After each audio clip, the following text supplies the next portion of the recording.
Welcome to Psychic Evolution with evidential psychic medium Jamie Clark and spiritual coach and healer Maggie Clark.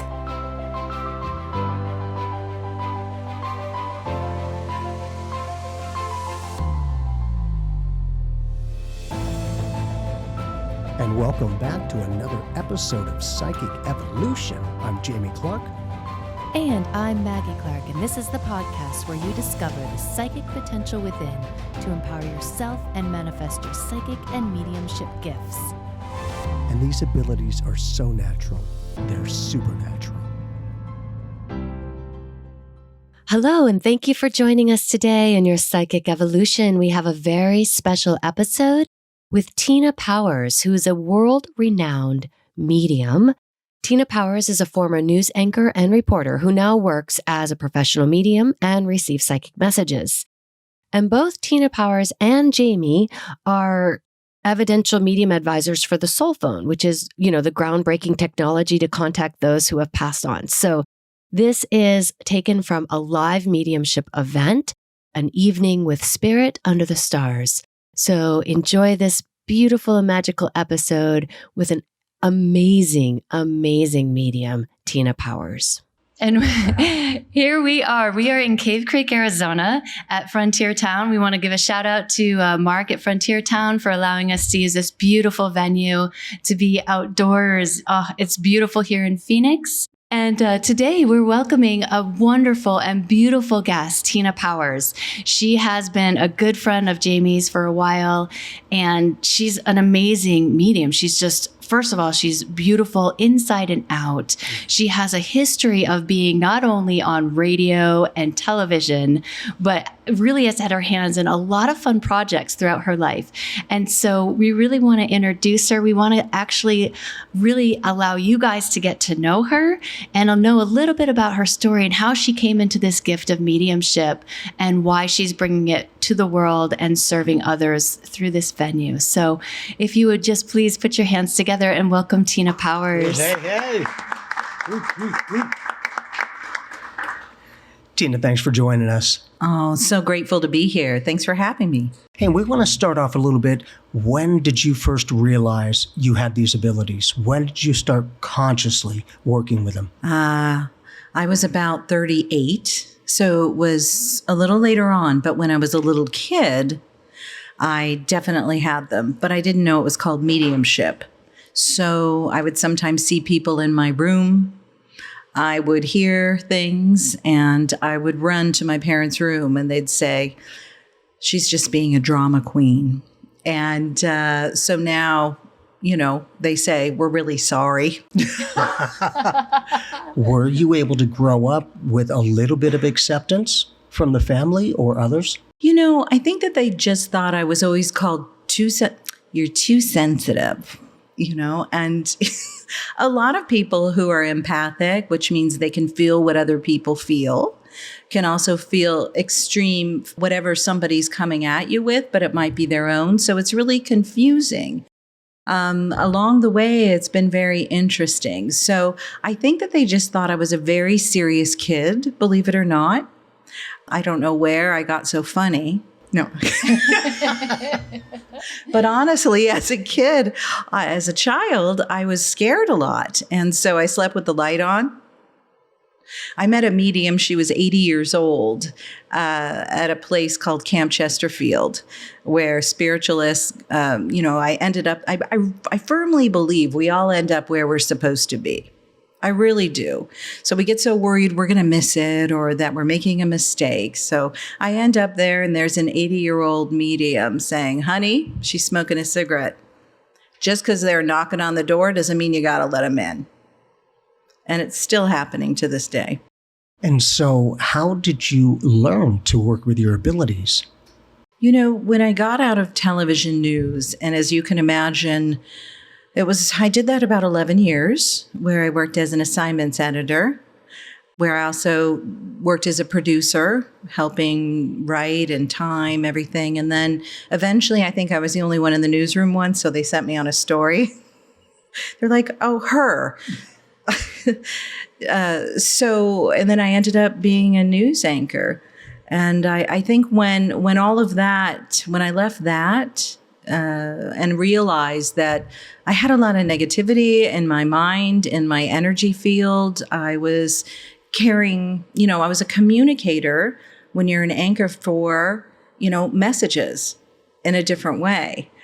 Did you use your abilities while you were working with the news? I think unknowingly I did.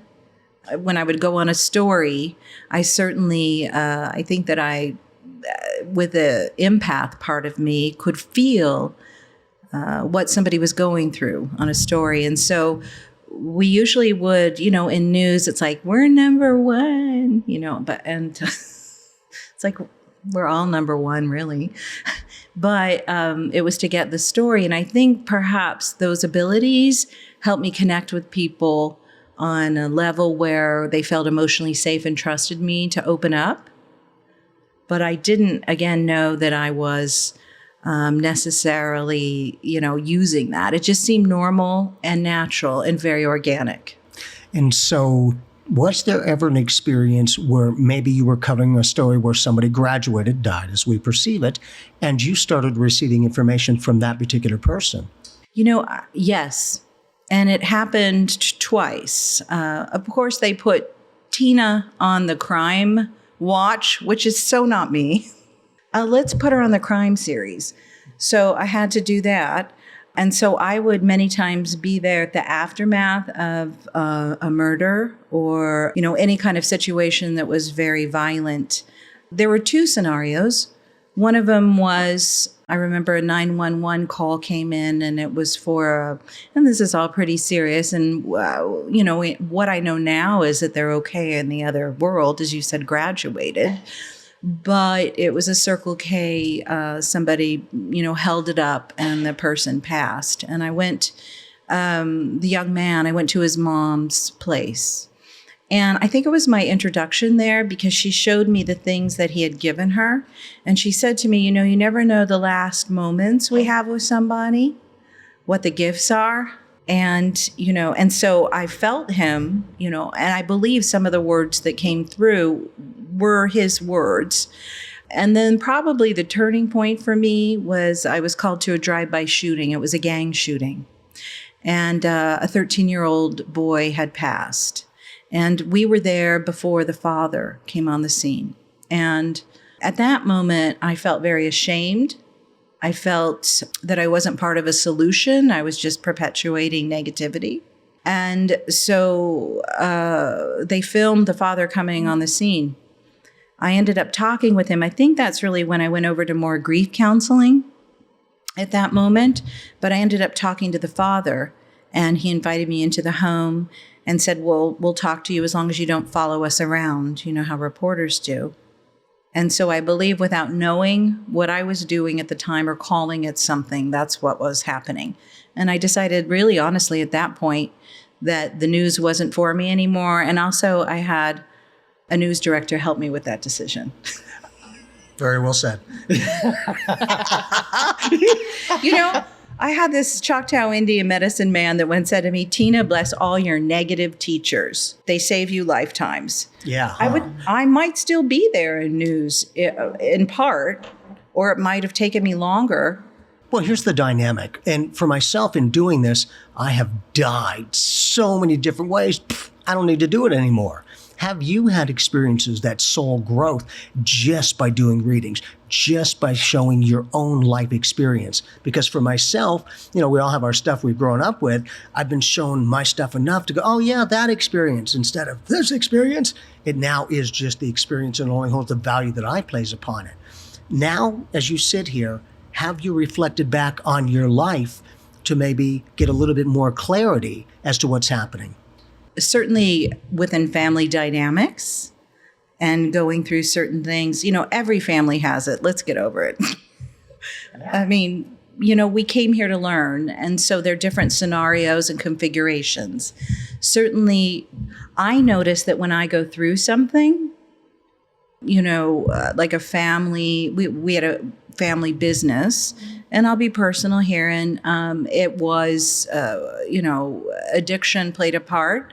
and a family member taking it down. And I noticed once I went through all of that and helped my parents with it and everything, that all of a sudden people were sent to me who had similar situations, and I could hopefully help them, with theirs. So certainly. Did you begin to be able to help them? Well, my hope is, I always say this is what I know so far. I hope I know more tomorrow, but I'm able to relate and be compassionate, and then hear in the other world maybe some of the ancestors that they have, or where maybe alcohol was a certain problem in the family. I think most of us had that. Yeah, I think, we have, what did they used to say, the Irish gene. Yeah. I thought it was just New England. Maybe it's just pretty much global. Yeah, yes, ma'am. So yes, but definitely I've found many moments. And I even go back to when I was in news. I was in a car accident and I was at a stoplight hit by a drunk driver. I really probably shouldn't be here, but I'm supposed to be here, obviously. And I believe an angel showed up at my passenger door and got me out of the car. Now, of course, the news people were really nice and took pictures because I made the news. And so that was all over the newsroom. But in my head, I kept hearing, don't fall asleep, don't fall asleep, don't fall. And so I was able to stay conscious. And then I couldn't find later on the gentleman who had helped me. So I believe that perhaps psychic ability, or it got blown open much more, and the sensitivity. And do you think that maybe one of those were your guides? I think so, and I think you do too. I can tell by the look. Yeah. Because really, if it's not our time, what I've come to know is that, our guides and helpers in the other world, or maybe they're so close, we just can't. They're at high frequency, so our human eyes can't always see them. But they're really the guardrails while we're here. And learning to trust and work with them in such a powerful way. As you begin to know more of your team, were there some of your teammates that were able to help with some of the psychic tools, to give you tools and techniques to better enhance? Yes, I remember, and I know I keep going back to news, but, apparently somebody who was covering this month trial of a drug kingpin, they couldn't find him. It's when you had pagers and typewriters and all of those things, and they couldn't find him. So I got told, it was maybe my second live shot, I was handed this file this big. They said, the verdict's in, go. You go live in like 30 minutes. So I knew either I'm going to get fired or I'm going to make it. And I heard in my head very succinctly, keep it simple. So we're here with the verdict. This is the verdict, blah, blah, instead of going all the way over. And really, that's with a lot of life, is keeping it simple. But I obviously lived through it. But boy, that was a moment for sure. But they were speaking to me. And when your guides speak to you, it's usually very calm, very succinct. It's not all over the place like, da-da-da-da-da, maybe if I did. No, it's like keep it simple. Like, don't go to Starbucks. Yeah. Right. And learn to trust that and get an outcome. For me, I say I could have it all I want, but what's the outcome? What's the reference? Otherwise, whatever. I want that practicality of spirituality. And being able to work with this for myself, one of my tools and techniques is to go back to a younger me. Oh, yeah. I've done that in such a powerful way. Now thinking back on childhood, I didn't grow up with a lot of abundance. So people would look at me going, oh, pfft. And I always thought to myself, you have no idea who I might be. I didn't know the frick I was. I just felt that. And now going back to a younger me and realizing that maybe I was giving myself guidance from that age, from this age. Not only that, I wanted to put this to the test because I want the practicality. If it's real, I need to experience it. But on one of those, my mom and I have written children's books. It was 30-something years ago. So I went back to a younger me and I started sharing the adventures and what was happening. And when I came out of that visual, I had another idea for another book. And I thought, that's freaking brilliant because, the past, present, and future are all happening now. Have you had any experiences where maybe in this case, as I'm jumping around, that aspect of it's not your time? Oh, I've had it over and over again. Well, you're almost here. Nope. We're going to pull the rug out. Well, you got a TV contract and you're just about ready for a show, but nope, the ending they wrote didn't work. It was bought, everything. And so you really have to learn to trust divine timing or you'll go crazy for all of us, right? And so I've had so many things. And then when I look back, I remember I thought, oh, I could anchor a newscast when I first got there. No way could I have done that and handled that. It took time to build. So it's actually a favor sometimes when things don't work out. And do you train others to use their abilities? I do. I have a Developing Your Intuition workshop I do at Miraval. The Miraval Resort is this really great wellness resort. I don't think they like it if I call it Hogwarts for adults, but I'm going to. Well, you can get a facial or you can go talk to people who other people can't see. Or you can get a beautiful sound bath. So there's a variety, but I believe that it's an internal compass that we have. And we're not taught to use it. We're taught to validate what somebody else thinks of us, how they feel.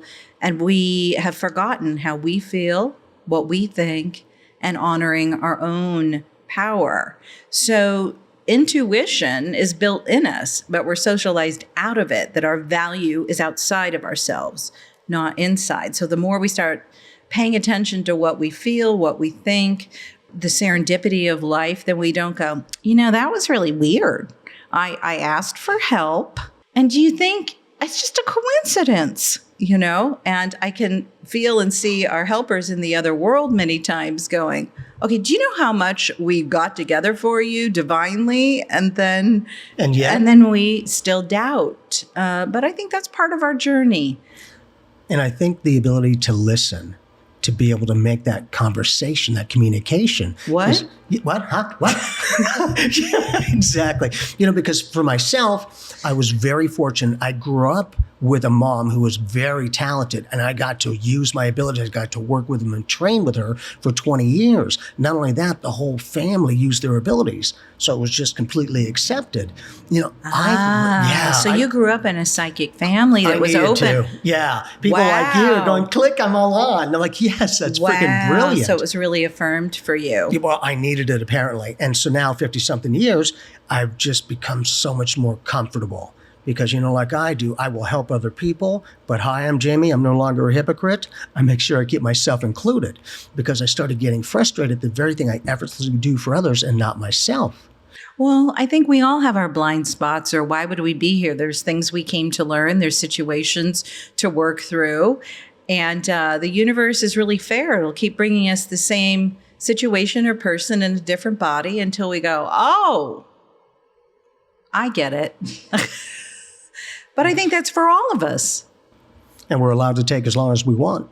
True. But sometimes I'm like, okay, can I get over this one? Because, In your Developing Intuition course, do you also train mediumship, or do you do it through just tapping people into their intuition and allowing them to work with that and finding their own rhythm with the mediumship?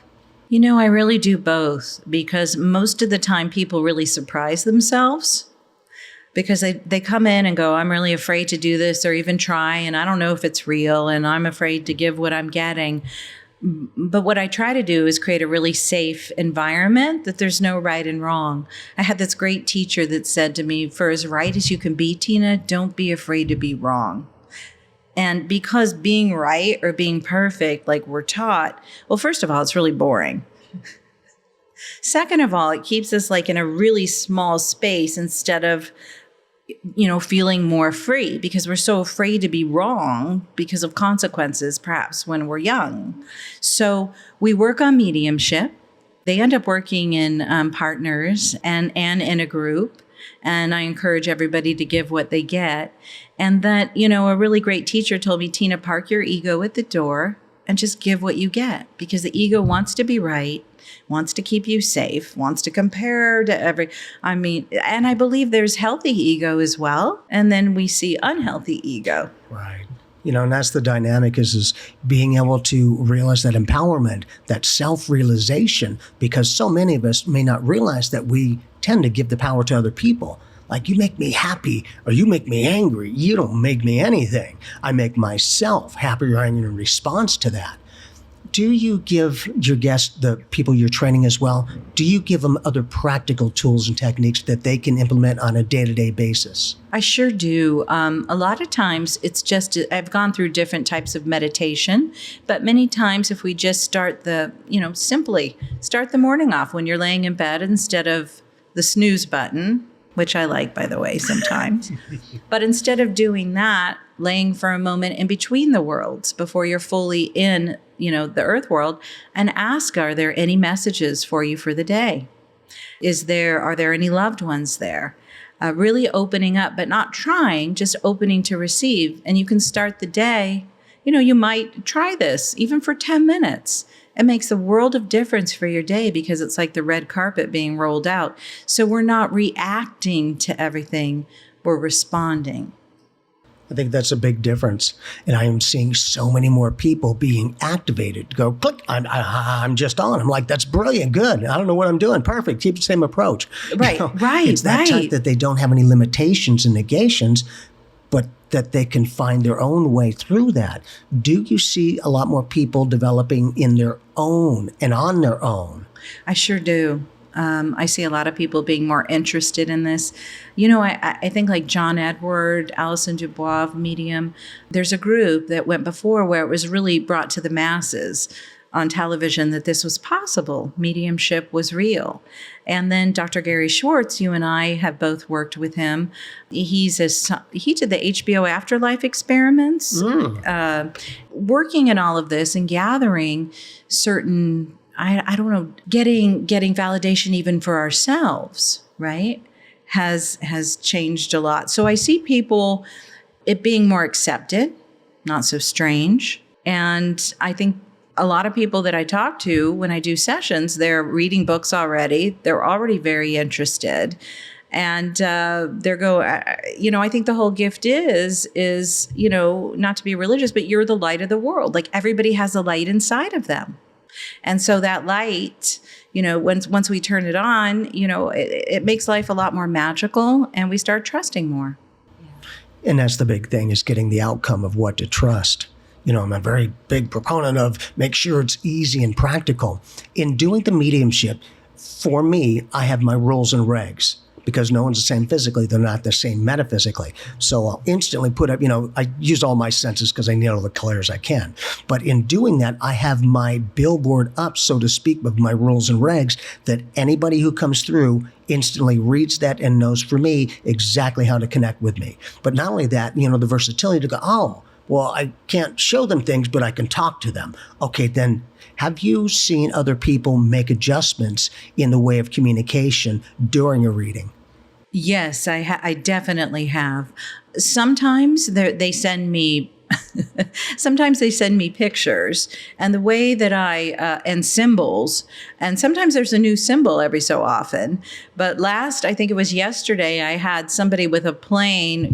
Do you remember those, like they fly over the beach and they're like a billboard, that said happy birthday. And my symbol used to be something else for that. So that's shifted, and I do have, I sometimes call them a door opener in the other world that helps bring through, connect my people to the people that are in front of me. It's kind of like a celestial board meeting. Is that what we would call it? Maybe like that. So so they will definitely adjust. Or if I'm not getting sometimes I've seen the same picture over and over again. It's like when one phrase, in Spanish or French, and you keep saying it. I'm like, okay, I'm not getting it. But that inner dialogue and starting to listen and then get the validation, that's huge. For myself, I'm like you, and I'm honored to be a colleague because I want to put the practicality, I want to put the quantum physics and the spirituality together to create spiritual physics. Not only that, I've had fun working with the cold case posse many years ago. And that was a lot of cold cases that hadn't been solved. And I was very honored to, in any way, if we could bring closure to some of these that had been missing for 30, 40 years. and it was powerful. And I'm very honored, but I apparently did well enough to where they wanted me to become a profiler. And I was like, thank you, but no thank you. Because I believe legally they have to see everybody who is the accuser or whatever the case is.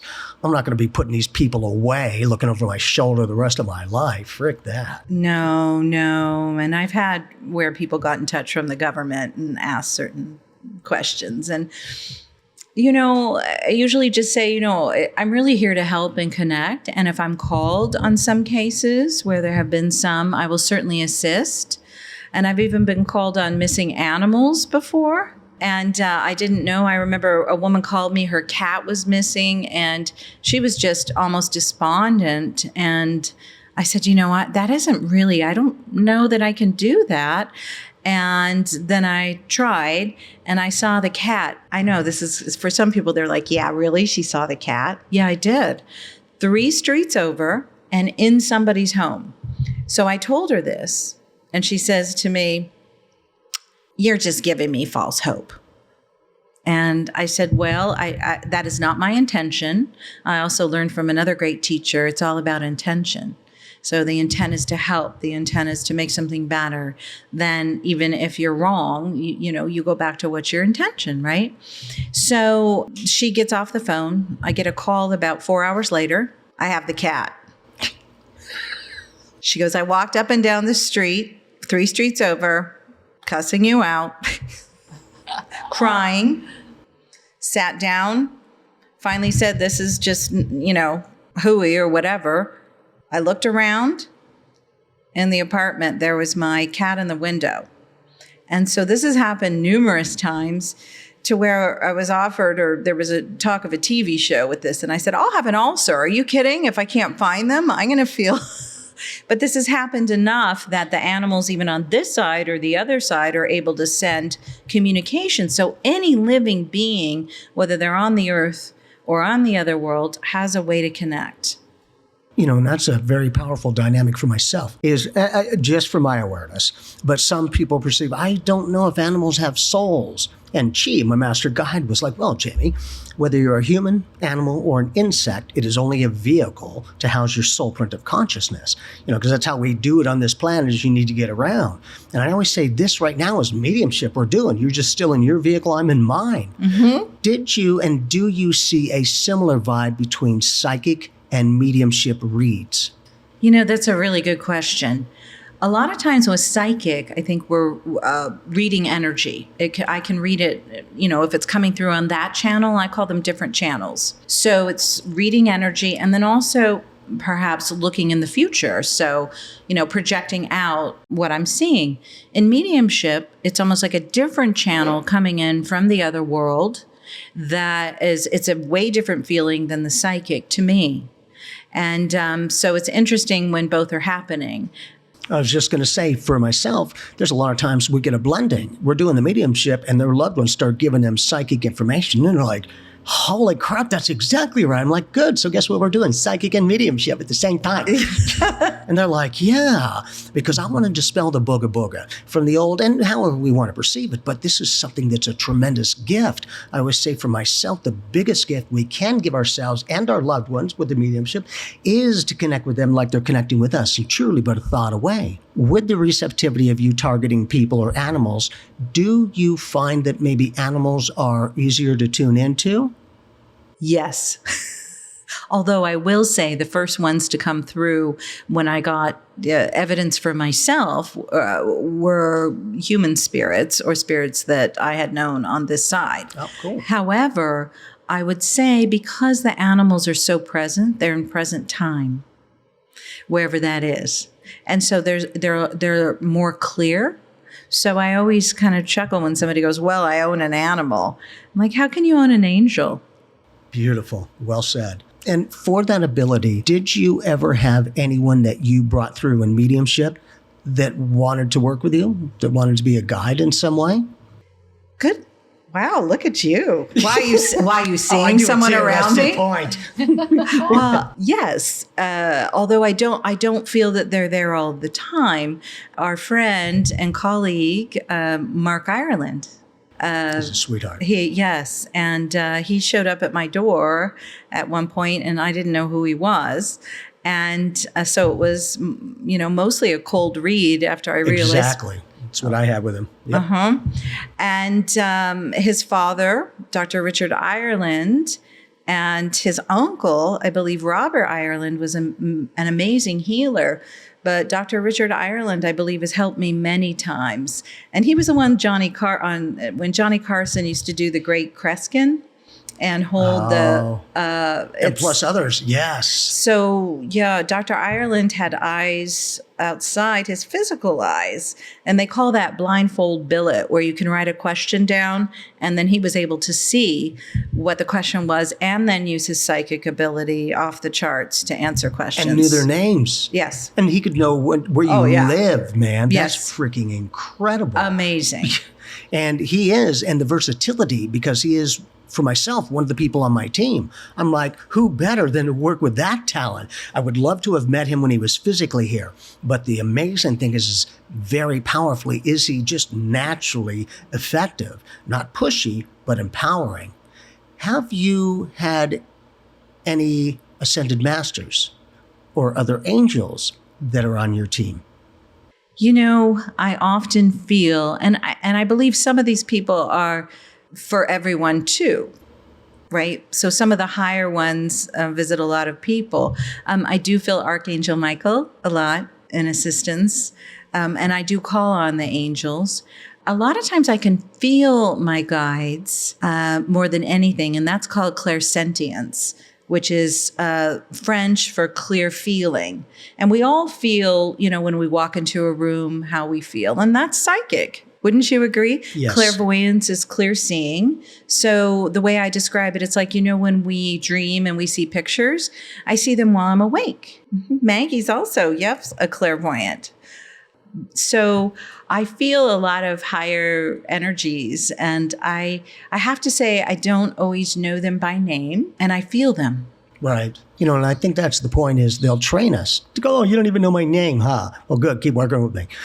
Which is what I had with Chi, my master guide. Because, he's my master guide. But I'm like, is there a name that I can call you? He's like, yeah, my name is Chi. And I thought, oh, for cute. energy? Life force energy. Isn't that cute? Please show me in my physical reality that name Chi so that I know this is real. And 20 minutes later, I was working in the banquet area where we had a banquet event order, BEO. And it was an Italian group. And I was having trouble pronouncing the name. And one of the bartenders comes up and he's like, let's play Hooked on Phonics. And he covers up all of the letters except for the first three, CHI. I'm like, you freaking did it. That was brilliant. 20 to minutes validate later. it. Yeah, well, and I think that he knew I wanted that the best that I could so that I get some validation. Sure. That was huge. Absolutely. And there's a name Trina that comes, which is very close to Tina. Yeah. And a lot of times when I went to Camp Chesterfield, they said, okay, you have your master guide here, how everybody was. And it was a great place. It's like learning how to paint, and then you find your own way. So we all have our own ways of making connection. When you were at Camp Chesterfield, did you ever get a silk screen picture done by spirit? You know what? Somewhere else I did. Oh my gosh. There are mediums who are able to manifest. Did you? So yeah, we had one of the mediums from Camp Chesterfield. I was living in Illinois at the time, and we had this person come over. There's like 20 of us in a blacked out room, and on our laps we held a piece of cardboard paper and then a piece of silk on top, and then everything was blacked out, and bottles of ink were opened up on the tables with brushes. And after about maybe a 20-30 minute meditation, all of these pictures of our spirit guides were on this piece of silk, and every single one was different. I had 5 different guides on mine. Every picture was different. It was like a photograph. Some were black and white, some were in color. It was amazing. It was like one of the most profound physical manifestations of spirit energy that I've ever experienced. That brings up a question. With that, and with the open paint and the brushes, when people connected, was there any paint on the brushes?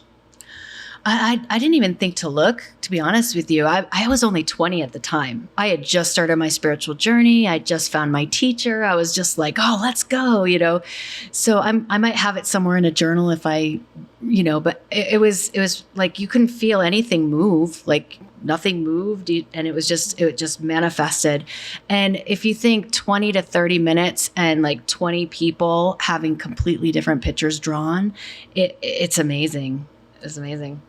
Were there any loved ones that were drawn? Not on mine. I think on other people's, there was a couple of loved ones that had come through. Mine were mostly guides that were around me. What was the best thing that you experienced at Camp Chesterfield? Because that place is magical. There's so many things that happened there.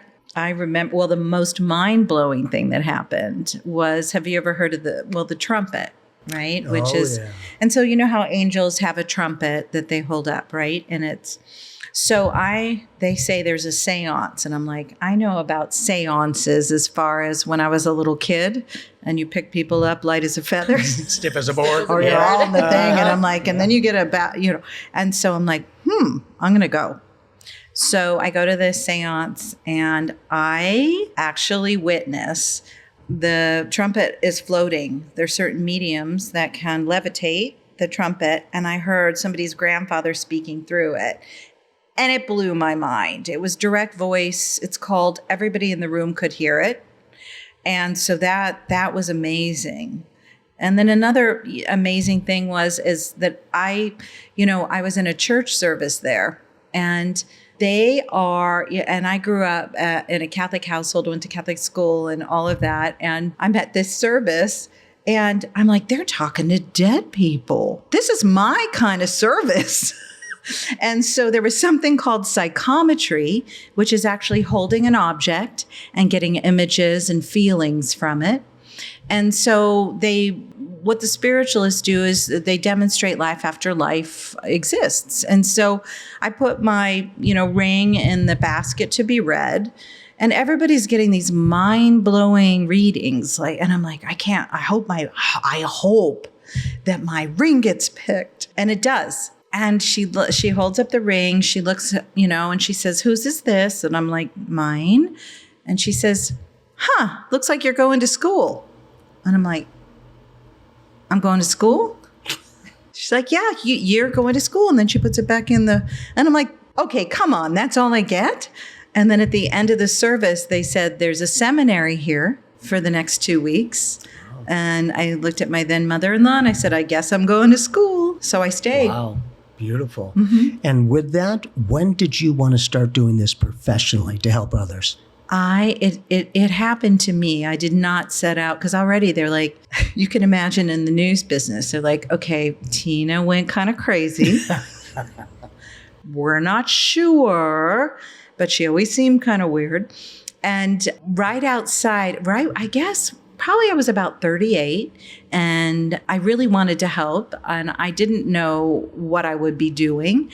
And so it sort of came to me. So one night I'm with this woman, and I hear the word Lottie really loud. So finally it's so loud, I say to her, does the word Lottie mean anything to you? I thought, is it lottery?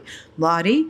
And then finally she goes, well, I have an Aunt Charlotte. We called her Lottie, but she passed 30 years ago. And then I saw a picture of a shoe. And I said, well, I see a shoe. She said, well, she had a shoe store in Britain. And then we were in. So I watched this. This went on for I was just the relayer. And I'm very clear. I'm just the messenger. I'm the go-between. That's all. It's like when I was a reporter.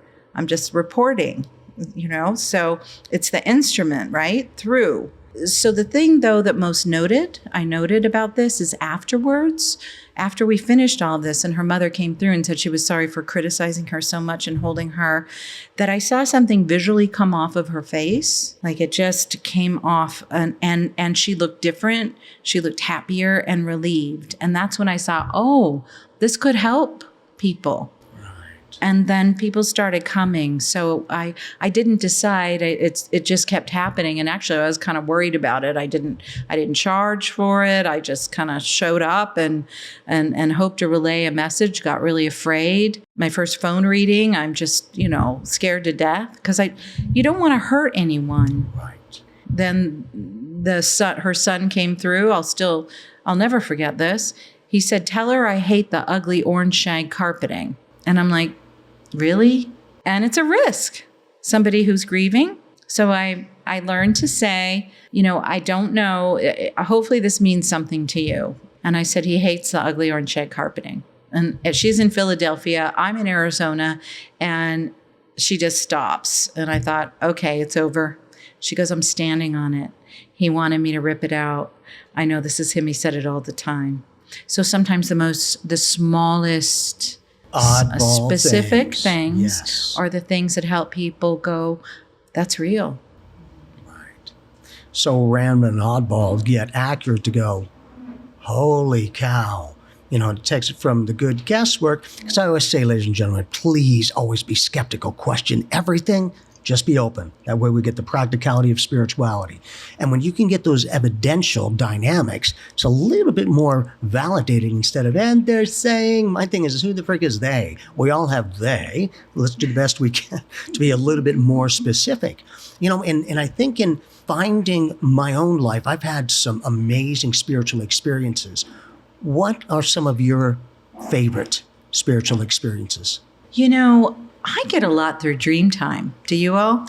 I do. No. Yeah, so you don't? No. For me, when I started doing this, 22 years, as you know, they don't have to sleep. I was working in my wake state, my sleep state. I'm like, stop. Yeah, Don't bug me in my sleep or I will not do it. Now, 99% of my dream state, I don't remember, which I like. It's like a clean slate. It's like, well, I remember having my mind blown. I was in Costa Rica. There was a dream prior, but I woke up in the middle of the night. I looked up and there was this, must have been an angel or a guide above me in white. And he was like a hologram, but lit up and so lit up from within. And I remember looking up and I remember having the distinct thought, he kind of looks like Bill Murray. And I'm like, do I have a guy that, and then I started screaming because he was floating over me. And so I think sometimes when these things happen at night, that because we're, a captive audience, we're unplugged from everything. There's no sleeping, like you said. So that was a big deal. I was like, wow, I'm really guarded. I'm being looked out for. Then in my sleep, I've had angels appear, or I remember walking on this staircase. I couldn't see in my sleep, but it was like I didn't have anything to hold on to, but I was secure. So different, like the meanings, the thoughts, and how I woke up. It was amazing. Did you blend some of that sleep state knowledge into your wake state? Did it translate effectively where you could use it? Yes, definitely. Because whenever I got scared about standing in front of a group, you can imagine 200 New Yorkers. And I love New Yorkers and I have family in New York. So, however, they can be a tough audience, right? And the dream of where I was just walking, but there was nothing to hold on to, but there was faith and that one step in front of the other, it really helped me. And I learned just be yourself, just be authentically you, give what you get, have your intention to be to help. And people will always try to make fun or knock off, but as long as I'm helping more than anything else, I'm going to keep doing it. Now, if you had one tip and trick to develop mediumship, what would you ask people to start with? Well, I love the one in the morning of just in between the veils, because it's already, supported in the universe that we're in between right then. I wouldn't suggest doing it at night and checking in and asking, because right before you go to sleep, you could end up all night. I would also try asking your guides, ask a question, ask for an unmistakable sign of your guides, unmistakable sign for a name, unmistakable sign if you're supposed, whatever the question is, and then let go and wait and see what you hear, what comes to you in the external. That is, but you can ask. Mm-hmm. We have so many of our audience that is always trying to develop these gifts, and we're always trying to, well, I don't even think we're trying. We're always giving them examples of how to connect and how to connect. And I love how you brought up that in-between state in the dream state and the waking world, because I get so many messages in those moments. And I think it's because our guard is down. We haven't like fired up everything yet, and we're still really receptive. It's beautiful. I think so too. And also, if you're really wanting to develop this and just open, when you're around people, especially safe people, when you hear something, you hear a name, you hear something for them, you can ask them, would it be okay? I'm hearing something, I'm working on this. I'd love to see if this means anything for you. I always ask permission. I don't run up and just give information unless I was told, like, go give it to them. But I believe people need to have a choice in that if they want it or not. There's free will, but start delivering those messages. And you'll be surprised, because your guides and helpers aren't going to give you something that isn't true. Well, and not every reading is stellar. That's amazing. I think learning to realize that no one's the same physically, they're not going to be the same metaphysically. And so sometimes, depending on the connection, others will be a little bit more clear, a little bit more effective to give us more information. Have you seen any connection, whether it's children or adults, that are even more receptive because of the youthfulness of experience? So receptive on the earth or receptive Both. over there? Yep, both. Children can flip into it so easily because they use their imaginations, and they haven't had the well-meaning adults always tell them what, your imaginary friend, is, they haven't been trained so far, and they just came from the other world. So I think that they're naturally much more open. So I think children are really fun to work with. The children on the other side, both you and I have worked with Helping Parents Heal, and you too as well, Maggie. I know I saw you there. So whether you were reading or supporting, your energy was definitely there. But I would say in the other world, a lot of times they're very funny, very open. So, what did Picasso say? It takes a long time to grow young again. Right? Nice. I like that. Yeah. And so, and then some people, it can be amazing. I've had people go, I'm skeptical. And I say that that's okay. There's a healthy skepticism, and then there's one that's not so nice, but a lot of times, they're like, what did I have for breakfast? And I'm like, well, my guides really don't care. But if you want me to help you, I'm here, and hopefully there's something I can help. I go, and then when they say, it's skeptical, I heard was a Greek term for another solution, not I don't believe. So that was always, I said, so how about we say you're curious instead of pulling the other energy, and yes, I agree with healthy skepticism for sure. Yes. I've found that for me, the feelings, the language of the soul, is a universal communicator. Like you, I have clients around the world, and sometimes their loved ones don't speak any English at all. And they'll start coming through with whatever beautiful language they have. And I'll be like, that's a beautiful language. However, I do not understand the vibrational patterns on my ear nubs. Can you please let me feel the information? Now, literally anything and everything coming out their mouth is in English. Right. It's incredible. There's universal language, I honestly believe. And then when you come through that their person is speaking another language, it's also another, what you would call a hit or a validation, because you're picking up that they're from somewhere else and spoke some, a different language than English. Right. Yeah. Yes. That's huge. So I'm getting really excited about the gallery readings soon. Oh my gosh. So Tina Powers, how can everyone get in touch with you and connect with you and experience these beautiful workshops that you have going on? You know what? You can just get a hold of me at tinapowers.com. And I also have, her name is Mary. You can, and if you can't get me, you can get Mary at tinapowers.com. And usually I'll have my list of where I'm going to be or what's coming up or how to get a hold of me, but that's probably the best way. Great. Awesome. Does she have a little lamb? No, I'm kidding. No, you know what? We went around, she's very funny. We went around a table once and that we had to say our names, and she said, I'm Mary. Mother of God. Own it, right? Yeah. Just own it. Beautiful. All right. Well, thank you so much for joining us. Definitely. We really appreciate Thanks this. for having me. We're going to take a little bit of a break. We're going to get these guys mic'd up to do some gallery readings in just a few moments. So there we go. Awesome. Thank you. Thank you. If you have been enjoying this podcast, we please ask that you go to Apple Podcasts and go ahead and rate this podcast. Leave us an awesome review. We really appreciate your reviews. They mean a lot to us, and thank you so much. If you are listening to this on something other than Apple Podcasts, you can leave a review on our website. We also have a little microphone on the bottom right-hand corner of our website. If you want to ask a question and leave us a question, it will be a voicemail recorded. We'll play back your voice on this podcast and answer your questions if we can get to them all. Thank you guys so much for tuning in. We love you guys. Love and light, and we'll see you in our psychic evolution.